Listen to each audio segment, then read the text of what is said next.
داومت أني أسبوعين، وتحرك الفوج مالنا، قالوا اكو شغب مال هرمات. شقق منطقة الهرمات، شغب المنطقة غرب الهرمات. الموصل. هن هذا يعني يعود للدولة بس ساكنة بها عوائل. زين. رحنا الفوج كامل، جينا على الشغب مال الهرمات، لقينا الامريكان هناك قدامنا يخلون الشغب. الامريكان قوة مرافقة اي، مع الجيش العراقي.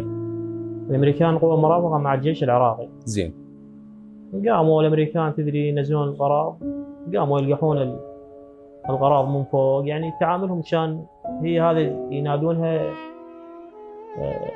الفرسان، هم الاحقر شيء بالامريكا، يعني بالقوات التحالف كانوا. زين. كم جندي من الامريكان؟ اخذوا الزلم على صفحه، كلهم جمعوهم بصفحه، جمعوهم وظلت النسوان بالبيت والاطفال.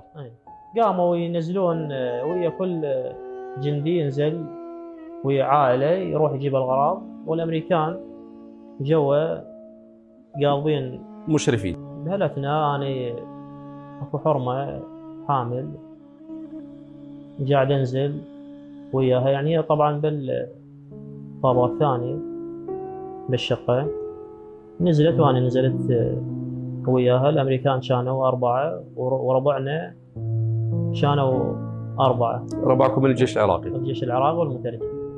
زين. بوقتها شايل اغراض يعني حتى تطلع من البيت. حتى تطلع من البيت.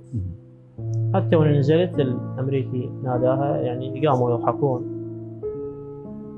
يعني ايش باستفزاز يعني. زين، يضحكون على المرأة. اي، على المرأة. طيب. يعني بهذيك رجل حيل، يعني ما تدري هي وياي الحرمة، والحرمة هي بشرب الغانم. ايش قد كان عمرك؟ عمري 17 سنة كان. 17 سنة. زين. شافه هي ما عندها كل شيء، يعني ما هم جته يفتشها. الامريكي؟ ايه. اجى يفتش المرأة؟ زين. يفتش المرأة، يعني المرأة تدري ما، يعني لما جاء عليها تفاجأت بهذا الشيء يعني. فأنا يعني صرت بيناتهم المترجم، وقلت له شنو يقول يفتشها؟ قلت له جيب مجندة أخرى تفتشها. مجندة امرأة تفتشها. بهالحالة يعني هو دفعني، يعني صرت وجعل الحرمة، يعني تاي الحرمة سحبت روحها يريد يلمسها. دفعها، يعني شلون اعتدى عليها. دفعها من صدرها، وقعت بالقاع شلون لابسة دشداشة هي، وانكشفت عورتها.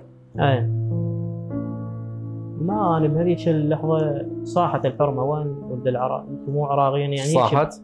وين ولد العرب؟ أنتم مو عراقيين يعني. هي الحرمة وقعت بالقاع، أنا معدة فقدت. إيه، يعني أنا ما إنه شفتها غريبة، يعني أنا شفتها هي أختي بالبيت، صار هذا الموقف. فاتوا علينا هيك هذا الموقف، إنه صار هذا الشيء. وإن كنت جندي عراقي وياهم؟ لا أنا ما، وإن كنت مباشرة أنا ما عندي غير مندغية. هم جنرال وثلاث جنود وياه. شنو تصرفت؟ إيه، أنا بوقتها يعني قبل ما